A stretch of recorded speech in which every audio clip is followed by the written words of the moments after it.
खुशामदीद आप सबको कैफे काम में। और आपको पता है कि ये प्लेटफॉर्म आपके लिए है जहाँ पर हम सेलिब्रेट करते हैं उन लोगों को जिन्होंने बहुत ज़्यादा नाम कमाया अपनी मेहनत से और बहुत ही किसी ऐसे शोबे में जिसका ताल्लुक इंसानी ज़िंदगी से हो। और ख़ास तौर पर हम ख़वातीन को सेलिब्रेट करते हैं। हम एंटरप्रेन्योरशिप इनेबलर हैं और सबसे बढ़कर ये कि हम पाकिस्तान से गैर मशरूत मोहब्बत करते हैं और पाकिस्तान से जुड़े कुछ मसाइल को भी उजागर करते रहते हैं। और उसमें ख़ास फोकस जो है उन मुहिब वतन पाकिस्तानियों के हवाले से होता है जो अभी तक शनाख्त के मसाइल से दो चार हैं और बांग्लादेश में हैं। तकरीबन 3 लाख है उनकी तादाद। तो मैंने सोचा कि क्यों ना आज आपकी मुलाकात एक ऐसी ड्यूटी क्वीन से कराई जाए जिसमें ये तीनों खूबियाँ मौजूद हैं। उनमें एक तो ये खूबी मौजूद है कि उन्होंने बहुत ज़्यादा नाम कमाया है अपने शोबे में, फिल्म मेकिंग में, डॉक्यूमेंट्रीज़ में, जो कि वो ह्यूमन राइट्स के हवाले से, उसमें भी माइनॉरिटी राइट्स के हवाले से जो उनका काम रहा है। उसके अलावा वो एक एंटरप्रेन्योर है। iResist के नाम से उनका बड़ा ज़बरदस्त सा प्लेटफॉर्म है। और जिसे कहते हैं ना कि last but not least, Pakistan से बेपनाह मोहब्बत करती हैं और अपने काम के ज़रिए जो है उसको वो जाहिर करती हैं। तो वक्त ज़ाय किए बगैर मज़ीद वेलकम करते हैं आपके साथ आयशा गाजी को। अस्सलाम वालेकुम और बहुत शुक्रिया कि आपने वक्त निकाला। एक तो आपका वो तारुफ है, दुनिया आपको जानती है, मारूफ फिल्म मेकर हैं, लेकिन आयशा खुद अपने आप को कैसे मुतारिफ कराना चाहेंगी? क्योंकि मुझे पता है कि आप एक बहुत अच्छी शायरा भी हैं, लिखारी भी हैं। It's in my default setting. I am a poet by default setting. लेकिन देखिए, हर वक्त का एक तकाजा होता है। जिस तरह हमने 1947 में देखा कि बहुत सारे लिखारी जो थे, उस वक्त लिखने वाले थे, राइटर थे बाय डिफ़ॉल्ट, वो सब एक्टिविस्ट बन गए थे, हम्म। क्योंकि उस वक्त का तकाजा ये था। उस वक्त ह्यूमन राइट्स की इस तरह की वायलेशंस हो रही थी, इतना ह्यूमन ट्रॉमा था कि वो सब भी सब के सब जो है वो वॉलंटरीली एक्टिविस्ट का रोल उन्होंने एज्यूम कर लिया। So this is exactly what we are living in. We are living not living in a very ideal in not living in ideal times. Especially if I talk about सबके लिए मुश्किल है, लेकिन अगर मैं एज अ मुस्लिम बात करूं तो हम कोई आइडियल टाइम्स में नहीं रह रहे हैं। तो इट इज ये तो नॉर्मल बात है कि कोई भी person who has a bit of sensitivity for human trauma, वो they will automatically they will turn into activists. So मेरा पहला तारुफ तो एज एन एक्टिविस्ट है, और मैं समझती हूँ कि मैं फुल टाइम एक्टिविस्ट हूँ। Hmm. Anything else is secondary. बहुत खूब, बहुत खूब। अच्छा आयशा, आपकी फिर एक जो कि हम सबकी कई शनाख्तें होती हैं ना, तो एक आपकी जो शनाख्त है जिसके हवाले से आज हम आप हमारे इस ड्यूटी क्वींस, मेरी इस पॉडकास्ट सीरीज का एक उन्वान है जो कि ड्यूटी क्वींस। जैसे आपने कहा ना कि मैं हर वक्त ही एक्टिविस्ट हूँ इंसानी हुकूक के हवाले से, तो ड्यूटी क्वीन जो है वो हर वक्त ड्यूटी पे होती है। तो आपकी मैं फिल्म मेकिंग जर्नी के हवाले से जानना चाहूँगी कि कैसे ख्याल आया। आप एक सेल्फ टॉट फिल्म मेकर हैं या कहीं से पढ़ा, ट्रेनिंग ली? क्योंकि मैंने देखा है कि आपने कई इल्मी मैदानों में जो है अपने आप को मनवाया है। तो फिर फिल्म मेकिंग की तरफ आना, फिर उसमें भी बजाय इसके कि कोई बड़ी मसालेदार किस्म की कमर्शियल हिट फिल्में बनाने के, आपने कहा मैं दस्तावेजी फिल्म, वो भी माइनॉरिटी राइट्स, इंसानी हुकूक के हवाले से उनको देखना, फिर उनके बारे में हकायक लाना। हक बात आपको पता है कि तल्ख होती है और सबको पसंद नहीं आती, बड़ा यानी डर भी लगता है। तो बड़े दिल गुर्दे का काम है ना ये, बहुत ही रिस्क है इसमें। तो ये सब कुछ आपने कैसे सोचा कि नहीं मैंने ये सब कुछ करना है? आप एक्सीडेंटल फिल्म मेकर हैं या बाय चॉइस हैं? कुछ तो बताइए। देखिए, to be very honest, I thought about making a film when जब ये वॉर ऑन टेरर चल रहा था, हम्म। और मुझे लगता था कि there there is side of the story जो कोई भी नहीं कह रहा है, हम्म। और this is the time to say it, because ये वक्त गुजर जाएगा। और सबसे अहम गवाही वो होती है जो उस वक्त दी जा रही हो जब हम्म। एक जुल्म हो रहा है, बिल्कुल। जिस वक्त जो है वो एक क्राइम हो रहा है। Hmm. So I was looking at Pakistan situation के वहाँ पे ट्राइबल एरियाज के अंदर हम्म। जो कुछ भी है इंसानी हकूक की जिस तरह से भी हो रही हैं, वहाँ पे ड्रोन अटैक्स हो रहे हैं, ड्रोन अटैक्स का एक इम्पैक्ट है लोगों के ऊपर, nobody is talking about it. So I thought कि okay, I'll take a break from everything and I'll just make a documentary about it. But how will I make a documentary about it, because I'm not a documentary filmmaker, मेरा तो कोई background नहीं है।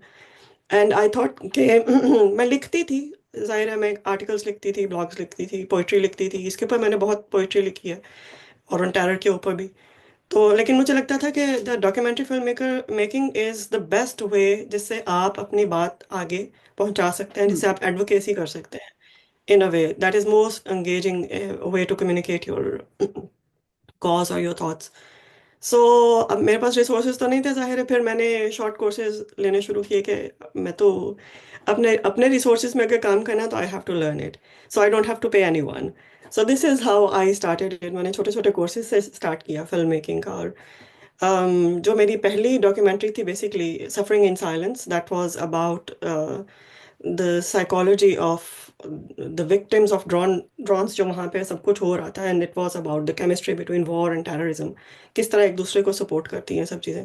वो मेरा पहला course भी था।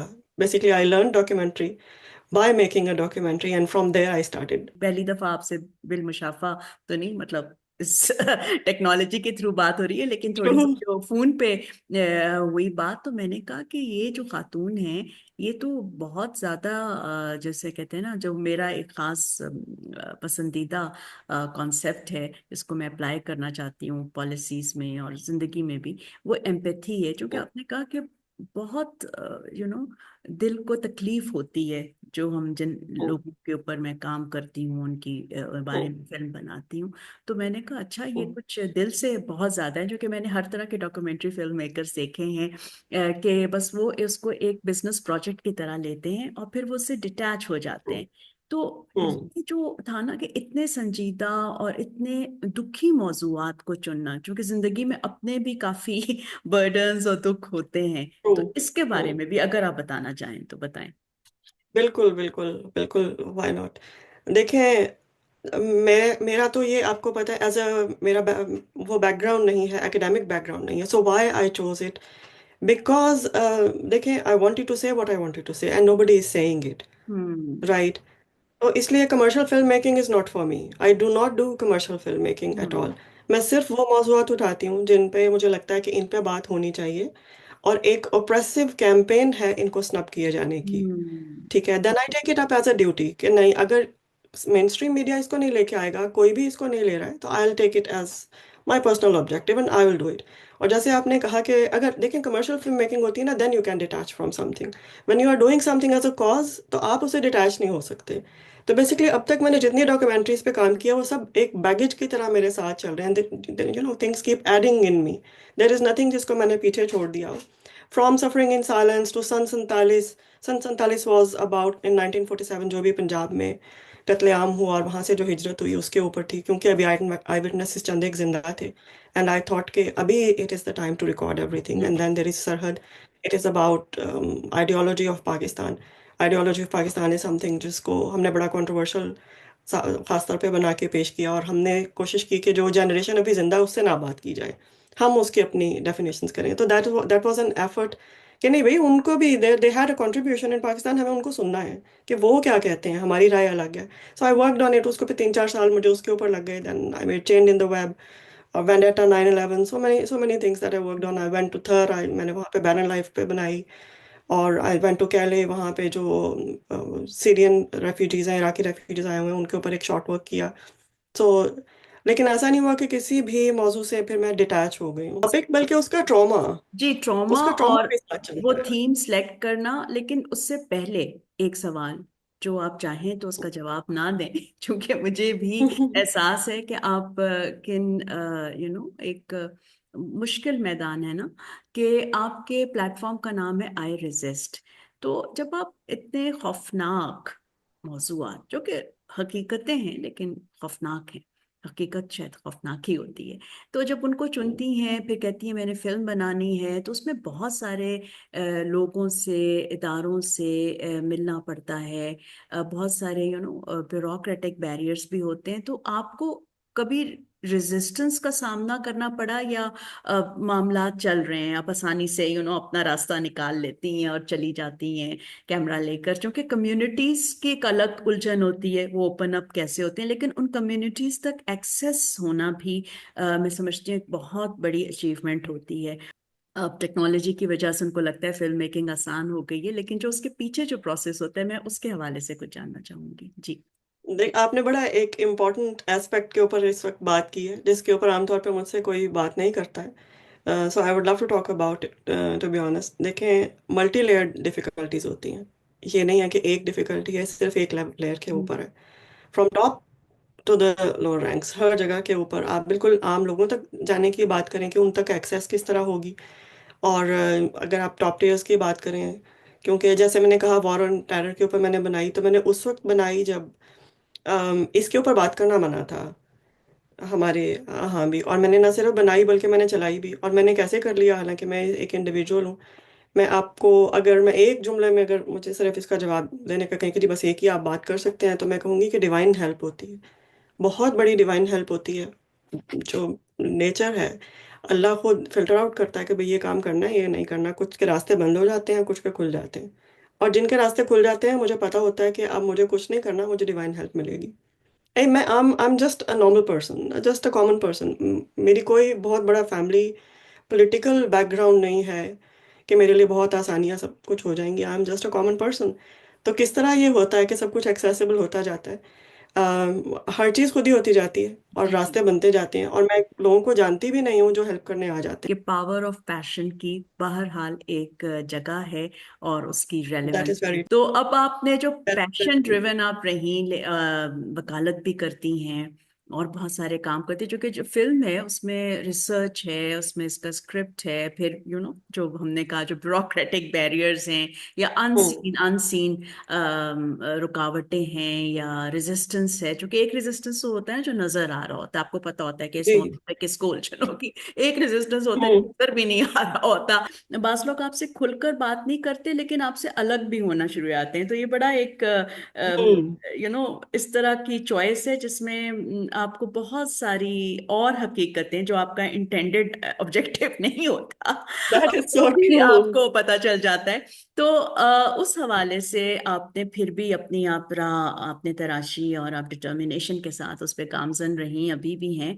ऐसी कम्युनिटीज़ को और ऐसे मौजूआत को चुनती हैं जिन पे ठीक है कुछ आलमी नशरियाती इदारों ने काम किया हो, किसी ने बुक लिख दी हो, लेकिन इंसान के तौर पे उनको बहुत कम देखा जाता है।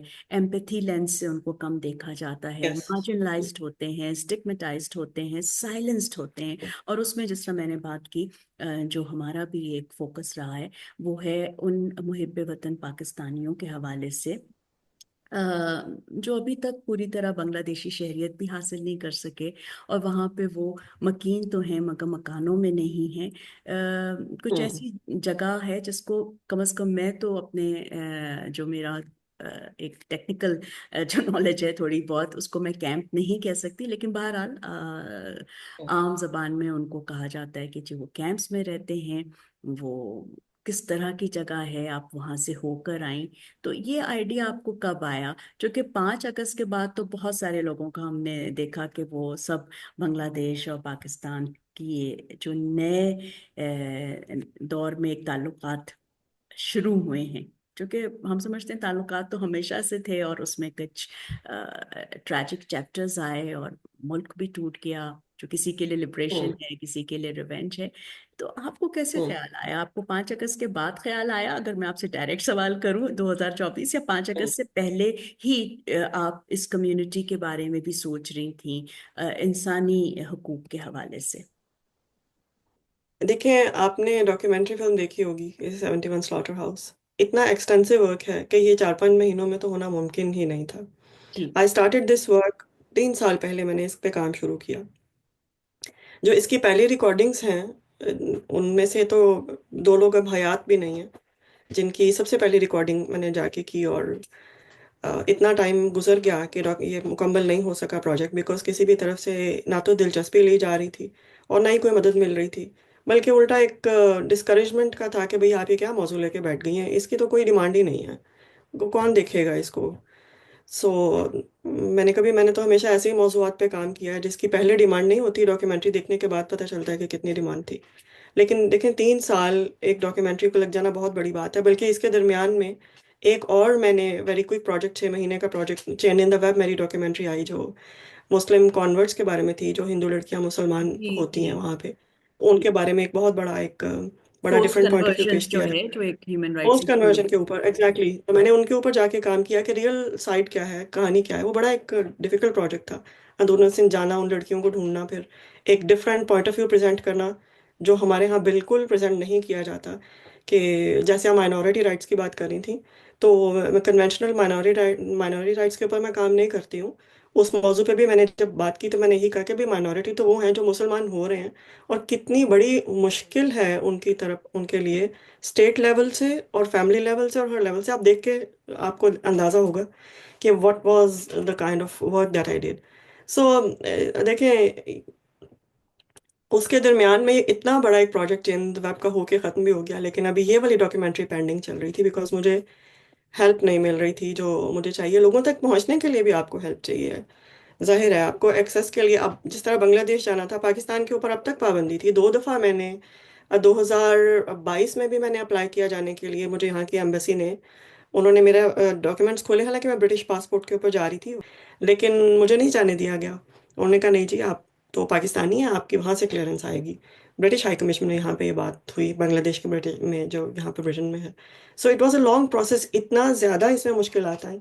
और अभी भी अल्हम्दुलिल्लाह, अल्लाह की तरफ से ये तो रिजीम चेंज हुआ और उसके बाद पाकिस्तान के लिए कुछ आसानी हो गई। लेकिन मैं वहाँ पे गई हूँ वेरी नेक्स्ट मंथ, सितंबर में ही मैंने जाने का प्लान किया, because that was the time. मुझे पता नहीं था कि आगे फिर से अनप्रिडिक्टेबल सिचुएशन हो जाए, और मुझे लगता था ये बहुत थोड़ी बेल्ट है, बेशक बहुत ज़्यादा रिस्क है वहाँ पे, लेकिन अगर मैंने अब इसको ज़ाया कर लिया तो फिर मुश्किल हो जाएगी। सो जब मैं गई हूँ, मुझे तब तक नहीं पता था कि मैं एयरपोर्ट से बाहर निकल सकूंगी या नहीं निकल सकूंगी, being a Pakistani, because I was born in Pakistan. Hmm. So when you say कि जी आपकी एथनिसिटी क्या है, मैं झूठ नहीं बोलूंगी, मेरी ethnicity is Pakistan, I am Pakistani first, then I am British. तो मुश्किल खड़ी हो जाती है वहाँ पे।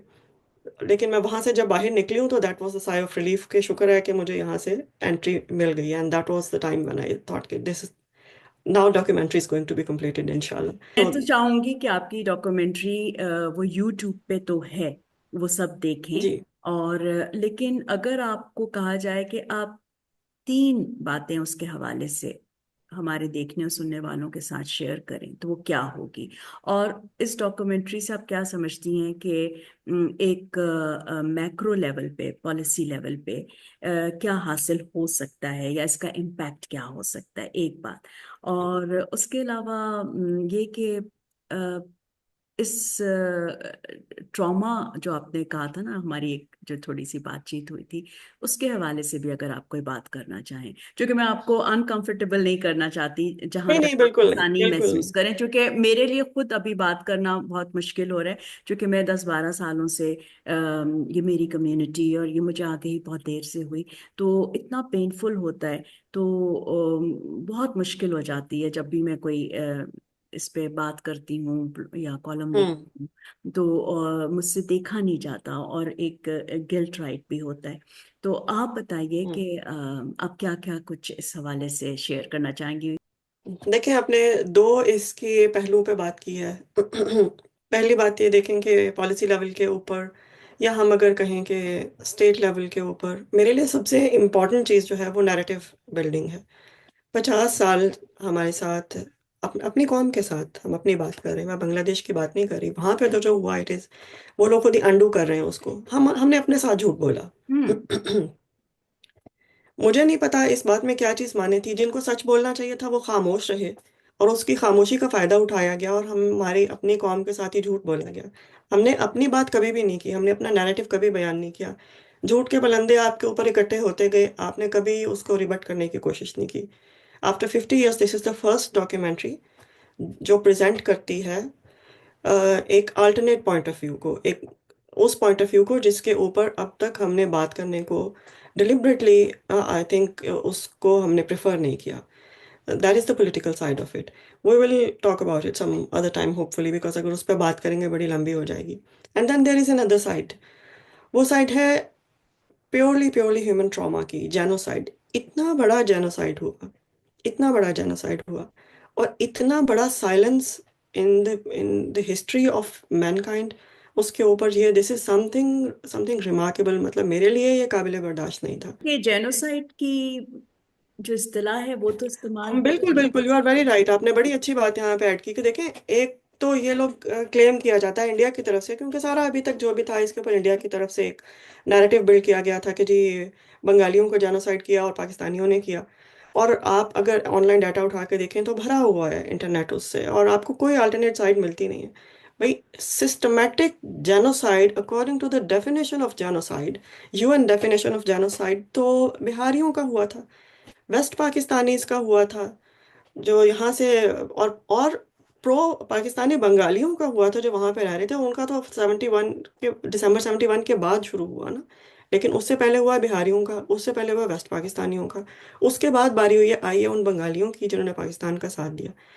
और वो इतना सिस्टमैटिक था कि बाकायदा उसकी तैयारी की गई, बाकायदा उसके लिए स्लॉटर हाउसेस बनाए गए, बाकायदा से, मतलब पूरी पूरी population in one certain areas बिल्कुल वाइप आउट कर दी गई कि गवाहियां ही नहीं बची। और अब जब मैं आई विटनेसेस को ढूंढ रही हूँ तो मेरे लिए पर्सनली, हालांकि मैं I do not belong to that community, मेरा कोई उनके साथ पर्सनल पर्सनल कि मैं कहूँ कि अगर फैमिली रिलेशन या आप कहें कि जी ऐसा वो नहीं है, लेकिन एज अ ह्यूमन, मतलब मेरे लिए नाकाबिले बर्दाश्त था जो कुछ मैंने आई विटनेसेस की ज़बान से सुना है। जो मैंने डॉक्यूमेंट्री में प्रेजेंट किया वो तो एक छोटा सा पार्ट है उसका, जितनी उसके मेरे पास आर्काइव पड़ी हुई है।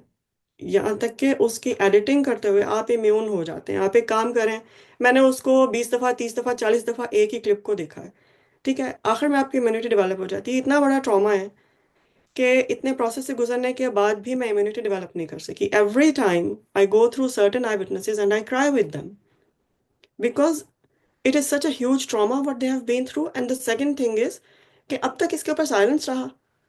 ठीक है, हम रिटर्न, हम चीज़ों को वापस मोड़ नहीं सकते हैं, हम हिस्ट्री को वापस लेके जाके उनको वापस जिंदा नहीं कर सकते, उनके साथ जस्टिस नहीं कर सकते, लेकिन एटलीस्ट कोई रिमोर्स तो हो, कोई कोई उसके ऊपर कोई इस तारीख का मातम तो हो ना, उसके ऊपर कोई एहतजाज तो होना कि भी लोगों के साथ ये हुआ था। ये भी, ये जस्टिस नहीं होता, लेकिन this is a fraction of justice कि इस बात को एक्नॉलेज किया जाए कि what happen to those people. And this is something that engaged me very emotionally. मुझे बहुत ज़्यादा जो इस डॉक्यूमेंट्री के साथ एक, मैं कहूँ पर्सनल मेरी अटैचमेंट है, वो इसीलिए है कि इतना बड़ा ट्रॉमा गुजरा और किसी ने एहतजाज भी नहीं किया उनके लिए। भाई, घरों से उठा के औरतों को, बच्चों को, यहाँ तक के बच्चों के लिए भी उठा के, जिसने भी किया ये एक अलग डिबेट है, लेकिन बच्चों तक को उठा के, बिहारियों के बच्चों को, वेस्ट पाकिस्तानियों के बच्चों को, पाकिस्तान आर्मी के फैमिलीज को, जो बंगाली हैं उनके अपने लोगों के साथ भी जो बाद में कत्लेआम हुआ, आपने उनके लिए स्लॉटर हाउसेस बनाए। मतलब how can, what sort of people those were, जो बच्चों के लिए अलग से फांसी घाट बनाए कि जी बच्चे का सर छोटा होता है। आयशा, मैं आपको बताऊं, आप। मैंने 10-12 साल पहले जब इस पे लिखने का सोचा, तो मैं एक बुनियादी तौर पे पहले मैं रिसर्च करती हूँ एडवोकेसी या एक्टिविज्म में भी। तो मैंने देखा जो किताबें हैं वो सिर्फ मिलिट्री पॉइंट ऑफ व्यू से हैं ज्यादातर। और बिल्कुल। एक ही कम्युनिटी के साथ, जिसको मैंने एक्नॉलेज किया कि बहुत ज्यादा ज्यादतियां हुई बंगालियों के साथ। लेकिन किसने की, आपका एग्री करना या आप लोग जो देख रहे हैं सुन रहे हैं जरूरी नहीं है, लेकिन जितना मुझे पता चला किताबों से, और चूंकि मेरा ताल्लुक इस कम्युनिटी से है तो सब जरा ज्यादा करीब से भी देखा और सुना है कि जो एलिट्स हैं, और एलिट्स चाहे वेस्ट पाकिस्तान जिसको उस वक्त कहा जाता था या कहीं के भी हों, अक्सर उनसे जो मैसेज हैं वो नाराज रहते हैं। लेकिन जो उसका रिएक्शन था ना, चाहे उससे दुश्मनों ने फायदा उठाया और जिन लोगों को ट्रेन किया, वो उन लोगों पे था जो निहत्थे थे। ठीक है, चाहे वो आर्मी की फैमिलीज हों, और वो पूरा पूरा जो है लोग बगावत कर चुके थे। हमारे सिफारती हलकों में भी डिफ्लेक्शन थी। हमारे आर्मी के जो थे वो ईस्ट पाकिस्तान राइफल्स और मुख्तलिफ जो उनके यूनिट्स होंगे हम्म। वहाँ पे भी बगावत हो गई, हम उसमें नहीं जा रहे। लेकिन जो आपके महलेदार थे, जिसमें ज़्यादातर वो लोग थे जो 1947 में जिन्होंने पाकिस्तान के लिए वोट किया, और कायदे आजम की हिदायत पर वो उन्होंने वहाँ हिजरत की। उन्होंने मशरकी पाकिस्तान या बंगाल हिजरत नहीं की थी, वो पाकिस्तान आए थे। और उसमें एग्जैक्टली। बिहार के अलावा भी दूसरे मुस्लिम मुसलमान एग्जैक्टली। थे, जो कि यूनाइटेड इंडिया या मुत्तहदा हिंदुस्तान के माइनॉरिटी प्रोविंसेस से थे, यूपी है, हम्म। सीपी है। फिर कई, अगर आप, हम्म। मुझे बहुत बुरा लग रहा है इस तरह एथनिक प्रोफाइलिंग लग रहा है कर रही हूँ, लेकिन अगर आप एग्जैक्टली। लोगों को, अगर आप उनकी जात पात के हवाले से देखना चाहें, तो उसमें पंजाबी भी थे, उसमें मेमन भी थे, उसमें एग्जैक्टली। बिस के भी लोग थे। अच्छा, और उसमें जो जाहिर है जो लोग सोशली पुअर होते हैं या लोअर मिडिल क्लास तक, इवन अच्छी अच्छी जिसको कहते हैं ना अपर मिडिल क्लास के भी लोग थे, सब रौंदे गए। और हमारी कम्युनिटी की औरतों के साथ जो रेप हुआ, तो आयशा आपका एक पर्सनल हाँ। एहसान भी है, क्योंकि मैं एज अ फेमिनिस्ट और ह्यूमन राइट्स एक्टिविस्ट होने के, मैंने बगैर किसी एथनिक प्रोफाइलिंग के पूरे पाकिस्तान के हर हिस्से में काम किया। तो जब ये 16 दिन एहतजाज के जेंडर बेस्ड वायलेंस के खिलाफ मनाए जाते हैं, या औरतों का आलमी दिन या खवातीन का कौमी दिन हम्म। पाकिस्तान, तो मैं कहती थी कि एक मोमबत्ती भी नहीं, एक दुआ या कलमा भी नहीं। तो वो कहते थे नहीं, सिर्फ बंगाली औरतों के साथ हुआ है और बिहारियों के साथ या नहीं हुआ। तो मुझे तकलीफ होती थी। और मैंने बंगाली औरतों के हवाले से या बंगालियों की महरूमों के हवाले से भी बहुत लिखा। इस हद तक कि लोग मुझे कहते थे कि अच्छा, हमें तो आपने कभी बताया ही नहीं कि आप बंगाली हैं। तो मैं उनको बताती थी कि नहीं, मैं बंगाली नहीं हूँ, लेकिन हमारे घरों में जो मेरी वालदा और उनकी जनरेशन के जितने भी लोग हैं, वो नेटिव प्रोफिशिएंसी के साथ बांग्ला जबान बोलते थे। आपस में शादियां हुई थी, लेकिन कोई लोग कहते हैं ना अक्सर कि आप लोग जहाँ रहते हैं वहाँ की अकदार को क्यों नहीं अपनाते, या उनका हिस्सा हाँ। बन हाँ।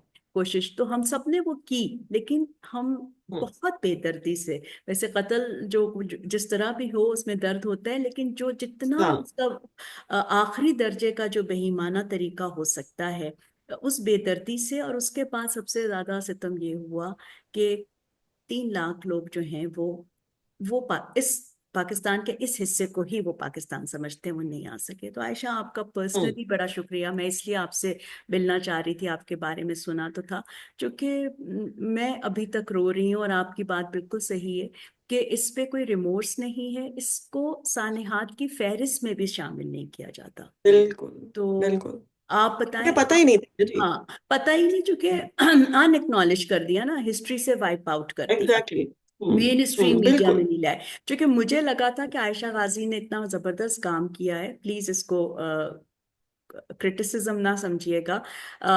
मैं खुलकर बात कर रही हूँ, क्योंकि हम दोनों ही ह्यूमन राइट से वापस। मुझे लगा था कि आप पाकिस्तान के इतने ज्यादा टेलीविजन चैनल्स हैं, आप हर मॉर्निंग शो पे और प्राइम टाइम के करंट अफेयर्स में आप आ रही होंगी और बता रही होंगी, और आपकी डॉक्यूमेंट्री चल रही होगी। क्या ऐसा होने लगा है, या अभी तक नहीं हुआ? कुछ इस पे आप बात करना चाहेंगी? मतलब बहुत ज्यादा शोर क्यों नहीं नजर आ रहा? और जब आप ऐसी बात करते हैं जो 53 सालों में किसी ने नहीं की, तो फिर दिल चाहता है ना कि जो खामोशी टूटी है, तो टूटने की आवाज जरा दूर तक जाए। बताइएगा कुछ। बहुत अच्छा आपने पॉइंट नोट किया है। इसकी एक वजह नहीं है, बहुत सारी वजहों हैं। पहली बात तो ये है कि एक डिलिब्रेट साइलेंस है। हम्म। ये एक, मैं ये नहीं कहूंगी कि इत्तफाकिया है। हम्म। ये एक डिलिब्रेट साइलेंस है इस सारे मौजू के ऊपर।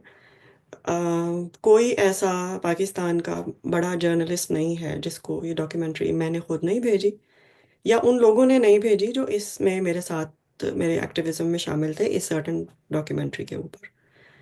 कहीं से कोई भी मतलब सपोर्ट तो क्या, तो एंडोर्समेंट तो क्या, किसी भी तरह की आपको ये आवाज़ भी नहीं मिलती कि भाई ये एक आई है डॉक्यूमेंट्री जो 50 साल के, आधी सदी के बाद एक मिथ को बस्ट कर रही है। ठीक है, एक ऐसी जेनोसाइड की बात करिए, इतनी बड़ी बात है जेनोसाइड की, अभी भी आप इंटरनेट पे लिखें तो फ्लैग अप हो जाते हैं आप। और एक डॉक्यूमेंट्री जेनोसाइड को फ्लैग अप कर रही है और इतनी बड़ी silence. So this is my question to Pakistani media as well.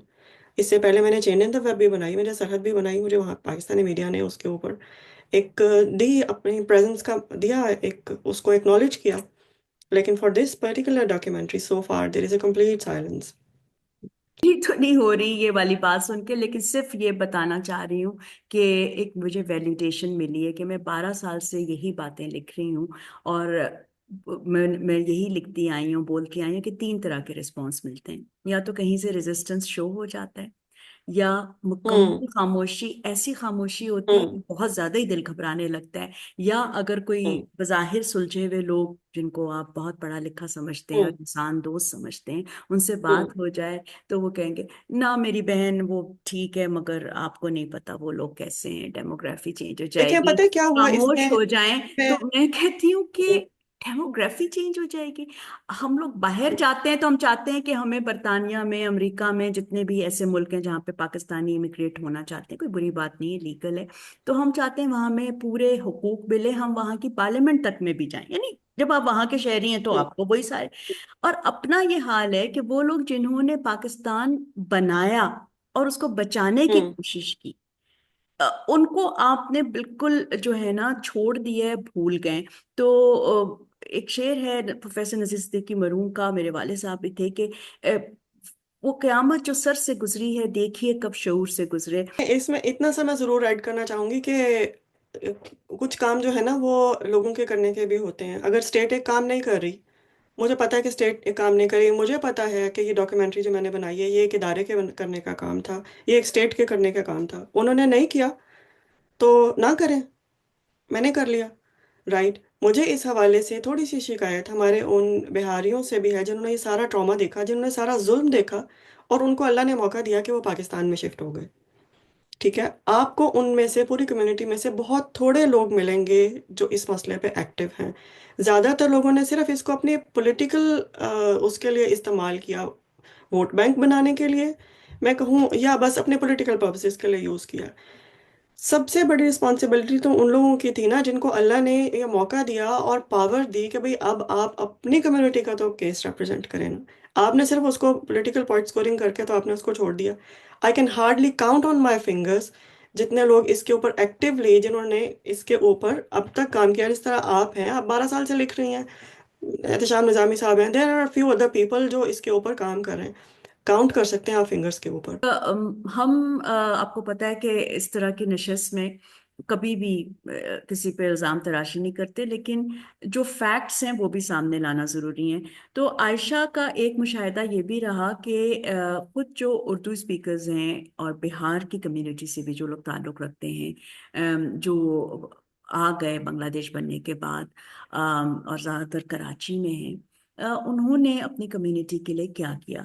जो कि मेरे जैसे या कुछ और लोग भी हैं, कोई पावर नहीं, लेकिन जिनके पास पावर थी, क्या उन्होंने इस कम्युनिटी के लिए, इन मजलूम लोगों के लिए उस तरह आवाज़ उठाई, उस तरह काम किया कि ये यहाँ पर वापस आ सकें, या बांग्लादेश में भी उनके लिए हालात बेहतर हों, या कुछ लोगों के दिलों में जो तंगी है या वसवसे हैं कि भाई पता नहीं क्या हो जाएगा इनके आने से, तो उन मिथ्स को डिस्पेल किया जा सके। क्योंकि देखिए लोग जो है ना, आशा आप भी इसी दुनिया में रहती हैं, मैं भी इसी दुनिया में, बहुत कम लोग जो है ना अपनी लेगेसी पे काम करते हैं, ज्यादातर लोग अपने सीवीज पे काम हम्म। करते हैं, ठीक है। यू आर और वेरी राइट। तो ये हम्म। बात है जो एक अलमिया है, लेकिन मैं तो फिर भी यही कहूंगी कि इसके बारे में उन लोगों को जिनके पास ताकत है और फैसले करने का इख्तियार है, सोचना चाहिए। क्योंकि वो लोग जो पाकिस्तानी थे, वो तो सिसक सिसक कर 16 दिसंबर 71 के बाद उन कैंप नुमा अजियत खानों में रहकर इस दुनिया से चले गए। ये उनकी चौथी और पांचवी नस्ल है जो अभी वहाँ है। और जो नौजवान हैं, उनको और बच्चे हैं, उनको सिरे से अंदाजा ही नहीं कि वो कैसे इस जगह पर आ गए जिसको कैंप कहा जाता है, जहाँ पे उनके पास अधूरी सी शहरियत है, सारे हुकूक नहीं हैं, उनके बारे में बहुत सारे तासुबात हैं, उनके बारे में शकूक व शुबहात हैं। तो इस पर भी काम होना चाहिए, जहाँ पे हम क्रिकेट मैचेस के ज़रिए, कॉन्सर्ट्स के ज़रिए, मईशत में राबतों के ज़रिए अपनी दोस्ती को दोबारा जो है, हम एक नए सिरे से दोस्ती बना रहे हैं और ताल्लुकात को मजबूत बना रहे हैं। और बहुत सारे लफ्ज़ों में ना सही अपने रवैयों से साबित कर रहे हैं कि जो हुआ वो अच्छा नहीं था, हमारा बिछड़ा हुआ भाई है। तो उनके साथ जो और लोग हैं उनके बारे में भी बात हो जाए, उन लोगों से पूछ लिया जाए कि आप कहाँ रहना चाहते हैं। और ये भी तो हम्म। खूबसूरत अलामत बन सकती है ना कि वो दोनों, अब दो मुल्क हैं, बहरहाल अब ये एक हकीकत है, बांग्लादेश और पाकिस्तान, वो दोनों मुल्कों के शहरी बन सकते हैं। और जिस तरह पंजाब ने अपना दिल जो है खुला रखा, कुशादा रखा, और इवन केपी के कई एरियाज हैं, ज़िले हैं जहाँ पे मैं जानती हूँ कि उर्दू स्पीकर्स और बंगाली बिहारी कम्युनिटी के लोग हैं। तो कोई झगड़ा नहीं होता, मेहनत करने वाले लोग हैं। और आप देखें आयशा, ये तो सबको पता है कि एथनिसिटी को वाकई बालाए ताक रखना चाहिए। कोई भी कम्युनिटी परफेक्ट नहीं होती, हर कम्युनिटी में अच्छे और बुरे लोग होते हैं। अगर किसी के एग्जैक्टली। रवैये से आपको तकलीफ पहुंची है तो उसकी वजह से उन मजलूमों पर जो है ना, कोई उनके लिए सोल्यूशन का दरवाजा बंद नहीं करना चाहिए। तो आयशा, आपके लिए तो सिर्फ शुक्रिया, और आपकी मजीद कामयाबियों के लिए दुआ को। बहुत हिम्मत का आपने काम किया। बस मुश्किल है ना डालें, आप मदद बेशक ना करें लेकिन मुश्किल ना खड़ी करें, ये सबसे अहम बात यह है। एक आपके प्लेटफॉर्म के हवाले से एक बड़ी ज़रूरी बात मैं यहाँ पे ज़रूर कहना चाहूँगी कि देखें, डॉक्यूमेंट्री इज़ देयर नाउ। ठीक है, आगे ये तमाम अपहीवल्स के बावजूद मुझे इसके ऊपर इसको लॉन्च करने में भी बड़ी मुश्किल थी। वो एक अलग चैप्टर है जिसको मैं अभी बिल्कुल बात नहीं कर सकती जिसके ऊपर। लेकिन सबसे अहम बात यह है कि इसकी जिस तरह से बांग्लादेश में पजीराई हुई है, that is something I was not expecting. It is beyond my imagination, it's an overwhelming response from Bangladesh, because those people are very much keen about the history of what happen, and they are very much open to the truth कि भाई हमें बताया जाए जो पिछले 50 साल से हमसे छुपाया गया। उसके कंपैरिजन में जैसे मैंने आपको कहा कि पाकिस्तान में एक कंप्लीट साइलेंस है, which is a very interesting experiment for me. कि जिन लोगों से मैं सोच रही थी कि एक बहुत बड़ा एक नेगेटिव रिएक्शन भी आ सकता है, it was very risky for me as well. क्योंकि मेरे अभी अगले ज़ाहिर है कुछ प्रोजेक्ट्स हैं जो मेरे पूरे रीजन के ऊपर में है, रीजनल पूरा काम है, और मुझे बांग्लादेश में दोबारा भी जाना पड़ सकता है किसी भी वक्त। तो मैंने बड़ा रिस्क लिया अपने ऊपर भी, लेकिन जिस तरह का रिस्पॉन्स वहाँ से आया, दैट इज़ ओवरवेलमिंग। लोग मुझे I am getting messages every day, मतलब हर सोशल मीडिया चैनल के ऊपर लोग ढूंढ ढूंढ के कि हाँ आपने जो कहा है, बंगाली मैसेज कर रहे हैं, हमारे फलां फलां रिश्तेदार ने हमें बताया था कि उन्होंने सब कुछ होते देखा। Ayesha, more power to your work. आपका बहुत शुक्रिया। Thank you. उम्मीद है आज की थैंक यू सो जिस से ये जो कॉन्वर्सेशन हुआ ये आपको पसंद आया होगा। शुक्रिया। Thank you so much. Thank you for sharing your platform. Thank you so much.